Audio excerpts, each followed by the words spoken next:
Starting. There we go. Live. Okay. 3, 2, 1. Hello, everyone. Welcome to episode 202. Now, I'll just start off by pointing that the thing that I'm talking to is a microphone.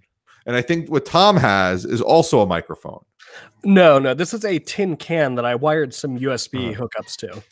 And the other end of that is probably stretches across the country into my microphone that has a tin can on it as well. Very long string. Literally coast to coast. Did you ever do that, the tin phone can to your neighbor's house? Not the neighbor's house, but we did it across like tree forts, which is pretty cool. So I did that, but I did one thing. When I was dating my now current wife, I had the 2-mile Motorola walkie-talkies. Nice. And I mean, we were like we were about a mile away, but through New Brunswick and the river and everything else, we couldn't really do it. And this is during the Nextel chirp phase that we should have done, but we didn't. I kind of miss the chirp. I'm not going to lie. I mean, I want something like that back. Yeah. Well, like WhatsApp and Signal have got like the little microphone buttons where you can just send short voice messages. I never use it, but I kind of want to. The problem is that means I'm listening to another voicemail. Exactly. Which I don't want to do. My tenant drives a truck and he, he sends me them because he's clearly driving. And so I end up having to call him. Like, if you have to send I want it instant, loud, whatever it is. I want like real walkie-talkies. Let's go back to let's make ham radios great again. I'm all for this. I'm all for getting more ham radios in the hands of more people. So, but anyway, we're talking about microphones because our first story is breaking the last couple of days is that on the Nest, now I don't know what it's called, the keypad, the whatever base station that they want to call it, there was a microphone that was disabled, completely disabled. But it was going to be enabled at some point when Google, I guess, or Nest parent company, Google, turned it on. And they claimed that it was going to be used as a Google Assistant. And as much as you say, well, that sounds good, the issue that we have is it wasn't disclosed. Like you're buying the security thing. Nowhere on the box did it say, oh, eventually it will have this service. It's a microphone. We don't know what it's doing, and it can be flipped on like automatically. So what we tell people who don't want a microphone, we tell them to get a 3.5 the end of the headphone jack, stick it in your microphone port and just cut the wire off if you want to disable it. But here's a way where you can't disable it. You didn't know it existed. And who knows if they're sending data back. Yeah, it's the disclosure, right? So this is a really, really cool feature, right? It was going to turn a totally unrelated product into a Google Assistant point, right? Kind of cool if you knew what was there. If you knew that one day this will get updated and it'll have some more functionality. I'm getting more than what I paid for. It could be super cool. I like smart speakers. I am a fan of them. I'm not exactly a fan of Google Assistant, but it just doesn't really work well for me. It's super cool potential feature. But it's a home security product, and you didn't tell people there was a microphone in there. So somebody took it apart and kind of freaked out. Not needlessly, I should add, right? It's a security product that you found a hidden microphone in that was never disclosed on the packaging. That's an issue. That looks really shady. I'm sure it's not, but it's not a good image. Totally not a good image. And we're talking about all these companies all of a sudden decided that they want to get into the home security business, which I'm a big fan of. I'm not a home security ADT, Sloman Shield, or whatever type person where I need this. But I think I said the story a few years ago. I said, I was talking to my wife. We live on a corner. It was a fairly busy corner for a sleepy town. And I said, you know what? What happens if the windows are open? I just want to know. I don't want to pay somebody. I just want to look at my phone and say, there should be a way. And I went all in with the smart things, which for the most part do their job. But now I'm looking, I want a keypad. I want to be able to arm and disarm. So I've been looking at this. I was looking at the Nest, the Ring, the Samsung. None of them do exactly what I want to do. But to have now a magical Google Assistant in there, I think it's just a slight invasion of privacy, especially if you're trying to be more secure in your house. Yeah, I can agree with that. Especially if you buy this as a purpose-built product, you buy it, just as a keypad. You buy it for a piece of home security, hardware, and all of a sudden one day magically it wakes up and Google's listening to you. It's probably not the best thing, right? Super cool feature for those people who want it. But you should say on the box that, hey, one day it'll have Google Assistant, or we're working on Google Assistant, or, this has a microphone for future expansion. Some kind of preface to you buying the product, tearing it apart, and realizing, oh, wow, this can totally listen to me whenever it wants. We've talked about that Google Assistant and all of these are not these cylinders. They're trying to be beneficial. They are not in the business of trying to figure things out. They are trying to move along the art, and they're trying to be helpful. They're not. We haven't had any real cases of law enforcement forcing the data. Without a fight, that one where the guy may or may not have murdered his wife in the hot tub, but he eventually conceded to it. But other than that, we're not. I don't know where I'm going with this. They're not trying to do anything bad with it. They're trying to help. Yeah, it seems like a really innocuous product decision that was kind of in poor taste, or wasn't, thought through enough. It's unfortunate because I could really, if they disclose this, would absolutely be a value add for the people who want another Google Assistant device in their homes. It's super, super cool. The issue is that you don't know. You bring this home, and then, one day, if they don't disclose it, one day it just wakes up and it becomes Google Assistant activated. And what if you absolutely hate Google Assistant? What if you hate all the smart speakers? You hate the AI stuff. You hate Google. Like you've gone totally the opposite of what this person wanted when they bought this product. Which is really more of the issue, is, not telling consumers what they're getting in the box. And just to end on this note, it's if you're an Echo, if you're an Amazon family, if you're a HomePod family, now you have this other different assistant in there that you may or may not want. I remember the Google Wi-Fi, the old one. I don't know what they're called. It was a TP-Link or whatever. Had the assistant built in, or was going to. So Google wants to build in these functionalities. And their statement on the site that we linked said, "Oh, we planned on disclosing it. We were going to disclose it. It was there. We don't know why it didn't make it into the final press release." But that's a problem. And somebody found it, and now they're going on the apology tour. But if you're going to build something, especially IoT, you have to disclose all the stuff. Yeah, and it's one of the reasons that we try to warn people about putting random IoT devices in their home, right? If somebody didn't take this apart, we wouldn't have known, right? If this didn't hit the newswire, we wouldn't know until Google pushes an update and turns every one of these things into a Google Assistant. Which for some users might be amazing. It might be the best feature ever. For other users, it might cause them to tear the device out of their walls and throw it away. Well, let's go to the next story, just on that exact same front.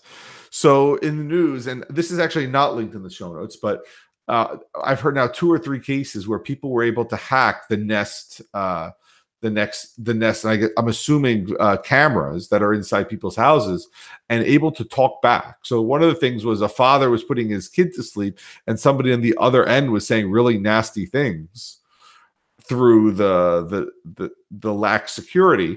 And we're finding out it's because they had really weak passwords, and they were just able to crack the password. So Nest now is forcing people to implement stronger passwords and 2-factor and all these other things. And I don't know, and they said, we're going to punish you by locking you out of your account until you do. And I don't know how I feel about that.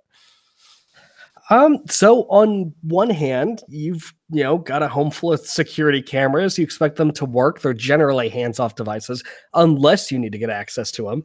Unless you're paying attention to your email, you might not notice that Nest just locked you out of everything, or shut down your cameras because you decided to reuse your passwords across different websites, and somebody got hacked and your password got leaked, and now your Nest account is compromised.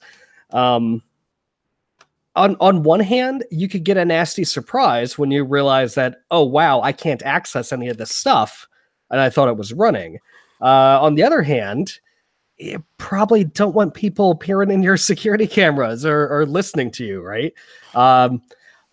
Personally, I am on Nest side with this. I absolutely think that if a user's password was involved in a security breach on another site, you absolutely have every right and even the responsibility to make sure that your users are protected and as little harm as possible is done to your user base. So I think I'm with you for the most part on, you know what, we want to make it more secure. The locking out part, I think a little bit bothers me because I would like an opt out, like make it as onerous as possible. Like you have to send us this postcard and you have to send it next day air and you have to stand on your head, but some sort of opt out that says, you know what, I understand that Nest won't deal with if this happens, that this is all on me. The forcing, this is my libertarian side, the forcing of it, I just don't like. But again, I want the option for two-factor. If you choose not to do it, I don't want to help you, but I want you to be able to make that choice. There's two sides to this. On one hand, we have large companies like Google pushing all websites to go to HTTPS, right? And saying, hey, unless you're secure, your site is just going to stop working in Chrome one day, right? You're going to get big, scary banners. We're going to decrement you in search results. And it for the most part, keeps everyone a bit safer. I am all about HTTPS everywhere. I think this kind of falls along the same line that while you can give people the option to be secure, while you can give them the option to write nice, memory safe code in C, it's not going to happen, right? The majority of users are going to mess something up. They're not going to pay attention. They're going to use, monkey as their password, and they're going to get hacked. And, even if you make it really hard to opt out and really hard to, put the liability back on the user, they're still going to blame you when something bad happens. Even if they say, I completely understand what I'm getting myself into, I won't hold you responsible. As soon as your security camera gets popped and someone takes their home videos and puts it online, they blame the company. And I can see how Nest, this isn't just a nice thing for their users, right? They're doing this absolutely to limit their own liability. And I think it's a smart move. Again, I think moving forward, I think that's fine. I see what you're saying because yes, I'm in the company and you keep data and everything else. And I know what's going to happen. Somebody's going to deny all these requests. Their stuff's going to get hacked. And then they're going to be the first one on the news saying, well, I didn't realize it was going to be this bad. So I see that. I don't know. I mean, I would see it and say, okay, fine. But I know that if I had to show my family this and make them do two-factor and everything else to see a video camera, I was going to get pushed back to the point to say, you know what, I really just don't want it. So you're right, both ways. I think moving forward, definitely moving forward, they should reset all the passwords, make sure you do strong password. I don't know about two-factor, but it's the next step. Yeah, at the very least, making people use known good passwords. So use Troy Hunt's amazing Pwned Passwords API, which is fantastic, by the way, and 100% free. You should totally use this. But using something like that to guarantee that, hey, this wasn't found on any of the common public lists that Have I Been Pwned knows about. So you're probably safe using it. Not guaranteed, but, we know it's not in one of these public lists that Troy Hunt has obtained. Doing something like that for their users when they reset their passwords, I think is a great next step. So anyway, we saw that. And again, it's with all this IoT things, like all of it, it's all brand new. We don't know what we don't know. And so just imagine it getting hacked. Like it will get hacked. We talk about this, all the time. What is your threat model? I do not have any cameras inside my house. I have lots of cameras, just none of them are inside my house because that's an issue for me. What happens if they get hacked or somebody gets on my network or anything else? They at least don't have what's inside my house. Outside, okay, it's public area, like, okay, that's fine. Same with the doorbell, same with everything. What happens if all this happens? So the lights that I have, yeah, you're going to turn on all the lights. You're going to turn them on and off and change the colors and everything else. But at least I bought Philips, and I know that Philips had some security issues. And what they did was they fixed them. Like last week, we talked about LifeX putting their private key in. Hopefully they fix that. I think they said they are.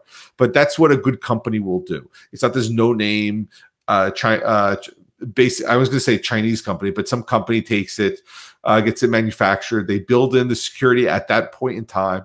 And if something happens, you don't get an update. It doesn't update it. And it just goes on the internet until everyone exploits it, or you turn it off, or you do whatever. So one thing to keep in mind is a lot of these generic white label devices have no update mechanism whatsoever. When you take it home, you hook it up to your network, a lot of the time there's no way for these companies to reach in and actually provide updates, even if they wanted to, even if they said, oh, wow, this is a big issue. You've totally exposed everything on the internet. It's publishing everything everywhere all the time.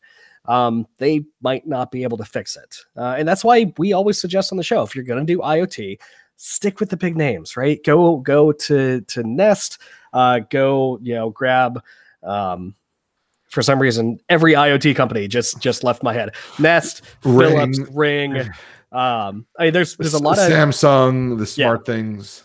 Yeah, there's a lot of big IoT companies out there that provide just about any internet-connected blender you could possibly imagine. If you stick with the big ones, hopefully your blender doesn't get hacked. Or if it does, the company's there to support you. Just make sure that you understand that again, we keep on saying this, that you're buying it for whatever functionality it has at this moment. At any other moment, they can just close it. And we saw that with Google and Revolve. That was a year or two ago. Or any of the other streaming sites where you bought stuff, and like Vudu or whatever it was, where you lose things. This is the DRM problem and everything else. So what we are seeing is a trend towards Z-Wave and Zigbee. Those are the two protocols that are going. And I just want to say this. Just not be afraid. Just keep watch when it says works with Echoes or the Google Assistants, that they still have an app. So if you don't mind downloading their app, you're going to have a whole bunch of different apps. Yes, it works with the assistants, but if you want to control it or set it up, you have to download their stupid app. That doesn't mean that the assistants are going to update it for you. It just means that they put in whatever software needed to talk to them, because they're hoping that that's how you're going to use it the majority of the time. They are not secure. Amazon and Google and Apple are not going to support it, but they will let you use it if it's on its network.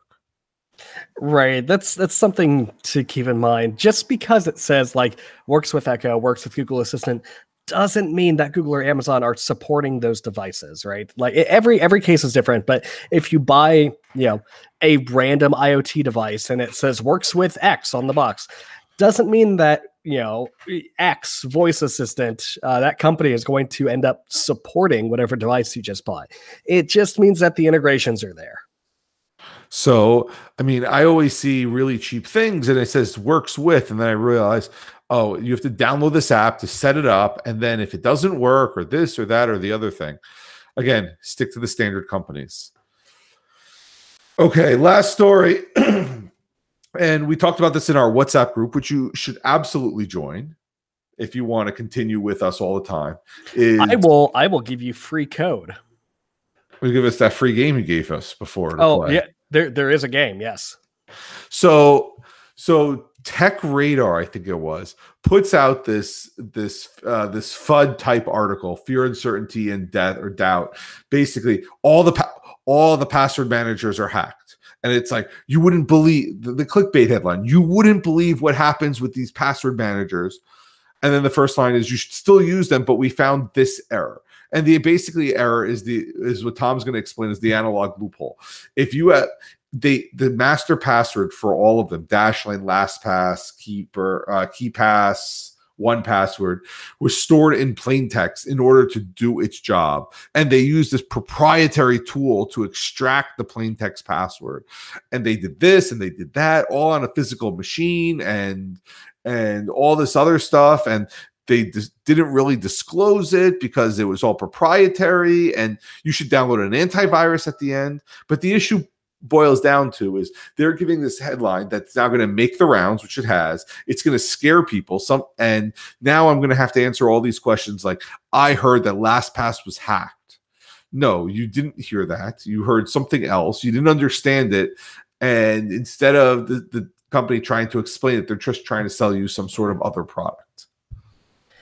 So it wasn't exactly the master password. There's a little bit of nuance there depending on which password manager you're talking about. A lot of them, if you read the contents of memory, it can leak one or more or all of the passwords it knows about in memory. So like super, super high level explanation of how computer programs work. When you fire up a computer program, let's take notepad.exe, for example, and you type in some stuff into notepad.exe. Just it's a simple, super easy text editor that's been around since Windows 3.1. It's been around forever. But anyway, anything you type in there gets stored in RAM, gets stored in your computer's memory. So when you bring that program back up, like you minimize it, you bring it back up, that text is still there in the application. It doesn't just magically vanish. Password managers and every other program on your computer use RAM to store state, to store, what they know about the world at the present time. So when you open up a password manager, unlock your database, turns out that a lot of the stuff that needs to display to you, everything really that needs to display to you while it's displaying it to you, is stored in RAM. If you read out the contents of RAM, you will get everything the password manager is showing you. So, yeah. That's really it. If you can read memory, you can understand the state of the computer, and you can get the stuff the password manager knows about. Now, keep in mind, reading arbitrary memory addresses is usually a root operation. You have to have like system level permissions on the machine. It's not like user level permission is going to be able to read out the contents of RAM. If you do that to a password manager, you're going to get secrets. That's how computers work. That said, if you have root permissions on a system, if you have permissions enough to read the contents of arbitrary RAM addresses, you have the permissions to install keylogger, wipe the system, take the password database, install a clipboard monitor so you can grab passwords as they copy and paste them from the password manager. You have the ability to do literally anything. If you have the ability to read and write arbitrary memory addresses, you can do literally anything you want to that machine. Anything. So I mean, remember 5 years ago when the Blu-ray player, 5 years ago, probably 10 years ago when Blu-ray players were coming out, they found that secret code that was apparently proprietary. They didn't find it. If you're watching it, it's there. And so people just extracted it by putting it to a decoder and got the code. And they're like, now it's hacked and everything. No, that's how this stuff works. If you can see and use the data in an application, it is present in RAM. Right? There's probably some subtleties there. You could probably say, oh, well, it's not in RAM. It's in temporary swap space. That's encrypted with a randomized key. So when I shut down my Debian SID system, it just wipes with the rest of the contents of RAM when it shuts down. And yeah, that might be all well and true, but the point still stands. Temporary memory in a computer, typically RAM, will hold the state of applications. All applications on your computer that are currently open and running, including your password manager. So if you don't want your passwords in memory, keep the password manager closed. Make sure it's locked. And sometimes not locked. Sometimes like completely close out the database. Keybase allows you to temporarily lock it. To be safe, close the whole thing. Let your operating system reclaim the memory when it does and call it a day. But honestly, you probably shouldn't be living with, your password manager just open all the time anyway. I unlock mine when I need something and then close it when I'm done. And that's kind of the use case. But the most important thing you can take away is that if some malware or person has access to do this to your password manager, they have access to do a lot worse. They're not going to read out the contents of RAM. They're just going to put a keylogger on your system and grab your master password when you type it in. This is clear fear, uncertainty, and doubt. Sure, there's some memory hardening stuff that these password managers could do, but the attack vector is all wrong. They're thinking about this in the completely wrong way, right? Malware doesn't go in and say, today I'm going to read out some arbitrary memory addresses when I have root access, when I could do literally anything else. I just realized the Black Hat call for papers is coming up. I bet you that's what it is. It's some sort of call for paper to show how they did this in some sort of, we're going to use our proprietary tool that they're going to explain and this and that. It's probably a can of Freon on the RAM. And, I have to say, going through the whole article, they have done good work. They've done good debugging. They've really dove deep into how a lot of these applications work and store things in RAM. There's a lot of good work that they've done here, but they've completely missed the forest for the trees. The big picture is that if your malware has the ability to read arbitrary memory, your malware has the ability to put a keylogger on the system and just wait for you to type in the password. There's no risk here that didn't already exist. This isn't anything new. Everyone knows that if you can read arbitrary memory, you have owned the machine. So, again, all the password people came out, basically said that they're looking into it. The other thing is, if you find it, the first thing you should do is disclose it. Because it sounded like they didn't do it. They just said, hey, we found it. We're not going to say anything. And now you're putting everyone with the big target on their back to try and solve it. And all the password managers all came out and said, "Hey, look, yes, if it's in memory, it can happen, and we're gonna take steps to harden that." But that's basically what happened. Now, what you could do, if you were super paranoid, if you wanted to take something away from this episode, like if you really don't want the arbitrary memory read loophole, which, by the way, you shouldn't be concerned about. If you're a normal person, don't even worry about this. It's fine. But if you really wanted to do something nuts, keep a password manager computer. Do everything else on a totally different machine and keep a fully isolated, air-gapped, non-networked computer that you keep your offline password manager on, and use that and manually type in the passwords. That's going to protect your password manager password if your main machine that you're online and hooked to, is compromised or has a keylogger. Every time you type in a password, it's compromised. But if you really wanted to be crazy, you could air-gap your password manager machine. I don't recommend that, but it's an option. I mean, pay for LastPass Premium and get YubiKey support or U2F support. That has to go through their, I think it has to go through their server. I don't think that's stored in memory. So it's not, but when they send down the blob and your local LastPass extension decrypts it to unlock the vault, that's still in memory. Even a YubiKey wouldn't save you there. I'm trying here. Reaching for straws. Because, having an air-gap machine with your crazy 64-digit password, and having to transfer that and everything else is a different problem. But yeah, it's kind of the absolute insane solution.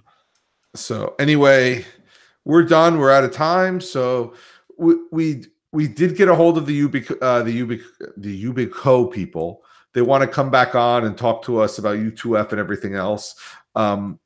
It's just getting them and finding a time and everything else that's hard. But hopefully they'll come on. They'll be able to explain what's coming up, and we'll have a good show when we get it. Other than that, we're still working on it. But we'll see everyone next week. See you, everyone. Bye.